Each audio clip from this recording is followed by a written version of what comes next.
नमस्कार, मैं कमलेश कबीर आपका एक बार फिर स्वागत करता हूं इस नए एपिसोड। आज के इस एपिसोड में जैसे कि आप सभी को पता है, भारतीय जनता पार्टी की तरफ से दिल्ली के अगले मुख्यमंत्री की घोषणा कर दी गई है और इस बार जो है वो दांव खेला गया है रेखा गुप्ता। मूलतः रेखा गुप्ता जो है वो हरियाणा की रहने वाली है, जिंद से। और राजनीतिक सफर की अगर हम बात करें तो वो इससे पहले एबीवीपी से जुड़ी, फिर उसके बाद 2 बार पार्षद बनी और इस बार शालीमार सीट दिल्ली से वो चुनाव जीत कर आई है। अब ऐसी स्थिति में लगातार जो है वो सब अनुमान लगा रहे थे, क्योंकि मैं तो रिजल्ट वाले दिन बात कर रहा था मनजिंदर सिंह सिरसा के ऊपर शायद कार्ड खेला जा सकता है, लेकिन ऐसा नहीं हुआ। अब सबसे बड़ा सवाल ये हो जाता है कि प्रवेश वर्मा क्यों नहीं? क्योंकि प्रवेश वर्मा, आपको याद होगा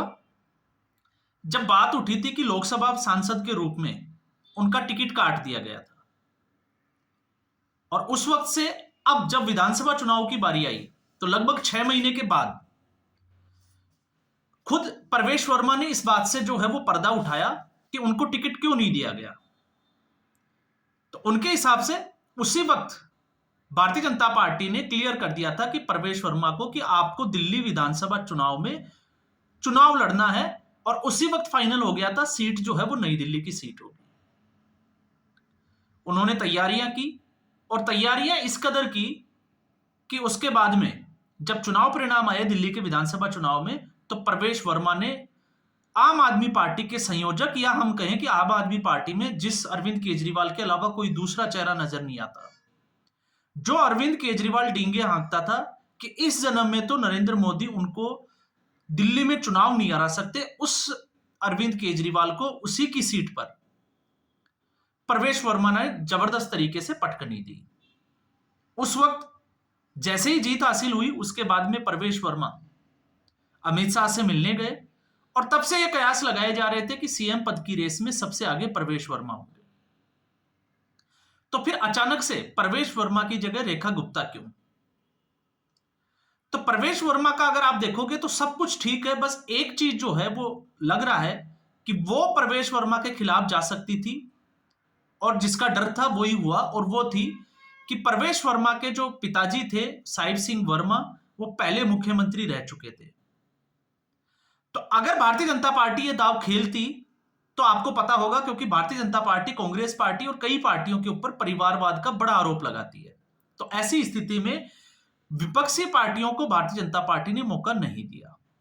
अगर प्रवेश वर्मा मुख्यमंत्री होते तो विपक्षी पार्टियों को बोलने का मौका मिलता, और वो परिवारवाद का एक जो ठप्पा है वो भारतीय जनता पार्टी पर लगाने की कोशिश करती। तो शायद हो सकता है, अब भारतीय जनता पार्टी की रणनीति को वैसे भी जो है वो समझना बड़ा मुश्किल हो जाता है, तो ऐसी स्थिति में यह एक बड़ा कारण हो सकता है, और इसी वजह से प्रवेश वर्मा को डिप्टी सीएम का जो है वो पद दिया गया है। अब ऐसी स्थिति में रेखा गुप्ता, तो यहां पर एक चीज जो है वो बड़ी इंटरेस्टिंग है जो हमें समझनी चाहिए। 2024 में पूरा मीडिया और राजनीतिक विश्लेषक जो है वो जब भारतीय जनता पार्टी की सीटें कम हुई तो एक आकलन में यह चीज निकल के आ रही थी कि कहीं ना कहीं आरएसएस और भारतीय जनता पार्टी के बीच में समन्वय की कमी थी, और इस वजह से आरएसएस ने जिस तरीके से काम करना चाहिए था भारतीय जनता पार्टी के लिए, उस तरीके से काम नहीं किया। और फिर उसके बाद में जिस तरीके से आरएसएस के साथ समन्वय बिठाया गया, लगातार आपने देखा होगा सीएम योगी आदित्यनाथ के साथ में भी मीटिंग होती गई, क्योंकि उत्तर प्रदेश में सबसे ज्यादा भारतीय जनता पार्टी को लोकसभा चुनाव में डेंट हुआ था। और जो बटोगे तो कटोगे, आपने देखा जिस तरीके से आरएसएस का जो है वो फुल सपोर्ट रहा, और उसके बाद में हरियाणा विधानसभा चुनाव में आरएसएस ने 1 से 1.5 महीने पहले से जिस तरीके से घर घर जाकर पंपलेट बांटकर जो है वो लोगों को जागरूक करने की कोशिश की, और मत करने के लिए जो पंपलेट में कुछ आपने देखा होगा कुछ पॉइंट्स रखे, उसके बाद में हरियाणा में हारी हुई बाजी को भारतीय जनता पार्टी पलटने में कामयाब हुई। तो उस वक्त हमने जो है वो आरएसएस की जो जिसको आप देखोगे कि एक पंपलेट लेके वो शपथ पत्र के साथ लोगों के घरों में जाती थी, मैंने उस वक्त भी वीडियो बनाया था, उस मेहनत को कोई नकार नहीं सकता। और उसके बाद में राजनीतिक जो विश्लेषकों का पैनल था वो भी इस बात को स्वीकार कर रहा था कि आरएसएस का कहीं ना कहीं जो है वो बहुत बड़ा योगदान है, क्योंकि हरियाणा विधानसभा चुनाव में जिस तरीके से तीन बड़े फैक्टर काम कर रहे थे। एक, किसान आंदोलन का केंद्र रहा, क्योंकि किसानों ने जब भी दिल्ली को घेरने की कोशिश की तो वो हरियाणा की बॉर्डर पे आके बैठे, पंजाब से आने वाले किसानों का रास्ता था। इसके अलावा अग्निवीर योजना जो है वो एक बड़ा मसला भारतीय जनता पार्टी के लिए बना हुआ था। और एक था, आपको पता होगा, एनपीएस और ओपीएस की जो लड़ाई है वो चल रही थी। तो इससे जो है वो लग रहा था कि हरियाणा जो एक सेंटर पॉइंट है, इसका केंद्र बना हुआ है, तो उससे भारतीय जनता पार्टी को पार कौन लगाएगा और उसमें आरएसएस की भागीदारी को कौन नकार सकता है। फिर उसके बाद में आपने देखा आरएसएस ने जिस तरीके से महाराष्ट्र में, तो महाराष्ट्र तो आरएसएस का केंद्र रहा है, लेकिन जिस तरीके से दिल्ली में भारतीय जनता पार्टी के साथ आरएसएस ने जो रणनीति बनाई, क्योंकि सबसे बड़ी समस्या जो दिल्ली में थी वो ये थी कि फ्री बीज के कारण एक बड़ा तबका जो है वो अरविंद केजरीवाल से जुड़ा हुआ था और कांग्रेस पार्टी यहां कमजोर थी। तो ऐसी स्थिति में उस वोटर को भारतीय जनता पार्टी के साथ किस तरीके से लाया जाए, इस पे आरएसएस की बड़ी भूमिका थी। तो इस वक्त जब हम बात कर रहे हैं कि रेखा गुप्ता को मुख्यमंत्री बनाया गया है, तो इसमें कहीं कहीं ना कहीं जो है वो आरएसएस का बड़ा रोल है। और खबर यही आ रही है कि आरएसएस ने इस नाम का जो है वो प्रस्ताव रखा था। तो एक, आरएसएस, क्योंकि रेखा गुप्ता जो है वो आरएसएस से जुड़ी हुई है। दूसरा, इसमें सबसे बड़ा कारण, क्योंकि भारतीय जनता पार्टी या नरेंद्र मोदी इस चुनाव में, दिल्ली के विधानसभा चुनाव में आपने देखा कि जिस तरीके से एक वोटर्स का ट्रैकर दिखाया जा रहा था, सी वोटर्स का अलग दिखाया जा रहा था और दूसरे जो चैनल थे उनका अलग दिखाया जा रहा था। और ट्रैकर ये कहता था कि पुरुष जो है और महिलाएं जो है वो आम आदमी पार्टी के साथ ज्यादा जुड़ी हुई है, क्योंकि आम आदमी पार्टी महिलाओं के लिए जो है वो फ्री बस सुविधा, आपने देखा पंजाब में भी ऐसा ही कर रखा है। और महिलाओं को जिस तरीके से 1,000 रुपए महीना पंजाब में हालांकि दिया नहीं, लेकिन घोषणा की थी, और उसी तर्ज के ऊपर दिल्ली में 1,000 रुपया नहीं दिया, लेकिन 2,100 रुपए के लिए फॉर्म जरूर भरवाए गए थे। तो ऐसी स्थिति में ये एक जो है वो बड़ा, जिसको कहें कि दिल्ली की राजनीति में ये मुद्दा बना हुआ था कि महिला वोटर जिसके साथ जाएगी उसकी ही जो है वो दिल्ली विधानसभा चुनाव में जीत होगी। और भारतीय जनता पार्टी ने जिस तरीके से महिलाओं के लिए 2,500 रुपए की जो स्कीम है, और इसके लिए महिला भागीदारी की हमेशा जो है वो नारी शक्ति की, आपने देखा होगा, बात करती है भारतीय जनता पार्टी। तो ऐसी स्थिति में महिला के ऊपर जो है वो एक बड़ा दांव खेला गया। और उसके पीछे का कारण यह भी है क्योंकि इससे पहले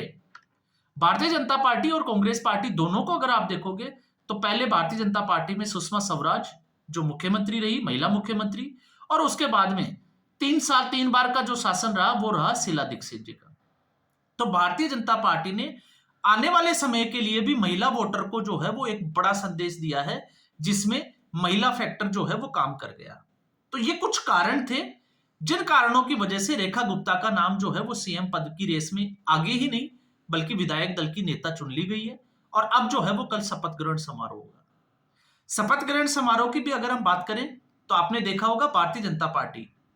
जिस तरीके से अपनी रणनीति पर काम करती है। 8 फरवरी को चुनाव का मतदान जो परिणाम आया, उसके बाद में नरेंद्र मोदी बाहर चले गए, विदेशी दौरे पे थे, उसके बाद में वो आए और सीएम पद का जो है वो ऐलान नहीं हुआ, लेकिन उससे पहले ही शपथ ग्रहण समारोह की तैयारियां पूरी कर ली गई थी। और शपथ ग्रहण समारोह के लिए जगह चुनी गई रामलीला मैदान। अब रामलीला मैदान ही क्यों, हम इस पर विस्तार से बात भी करेंगे, लेकिन रामलीला मैदान से दिल्ली की जो राजनीति है उसकी बहुत सारी यादें जुड़ी हुई है। और आप देखोगे जिस रामलीला मैदान से अरविंद केजरीवाल का उत्थान हुआ, उसी रामलीला मैदान में भारतीय जनता पार्टी ने अरविंद केजरीवाल और आम आदमी पार्टी के पतन की कहानी लिखना शुरू कर दी है। इसलिए इस रामलीला मैदान से पूरे दिल्ली ही नहीं, देश को भी एक बड़ा मैसेज देने की तैयारी है कि जिस तरीके से एक आंदोलन का फायदा उठाकर एक पार्टी जो है वो सत्ता में आई, उसने झूठे वायदे किए, लोगों को सपने दिखाए और फिर जिस तरीके से लोगों के साथ दगा किया, अब उसी के लिए यह रामलीला मैदान जो है वो गवाह होगा कि आज दिल्ली की जनता ने उसको उखाड़ फेंका और अब यहां पर जो है वो नई इबादत लिखी जाएगी। तो इसलिए रामलीला मैदान का जो है वो बड़ा इंपॉर्टेंस हो जाता है, बड़ा महत्व बढ़ जाता है। तो यहां पर भारतीय जनता पार्टी, और दूसरा आपने देखा होगा कि लास्ट वक्त तक भी जब हम भारतीय जनता पार्टी की बात करते हैं तो इससे पहले जो है वो संसदीय दल उसकी बैठक हो चुकी थी, कैबिनेट की बैठक हो चुकी थी, और उसमें जब सब कुछ फाइनल हो गया था तो आपने देखा होगा अंत समय तक 7:30 बजे तक जब सीएम पद का ऐलान होने वाला था और विधायक पहुंच रहे थे भारतीय जनता पार्टी के कार्यालय में, तब तक भी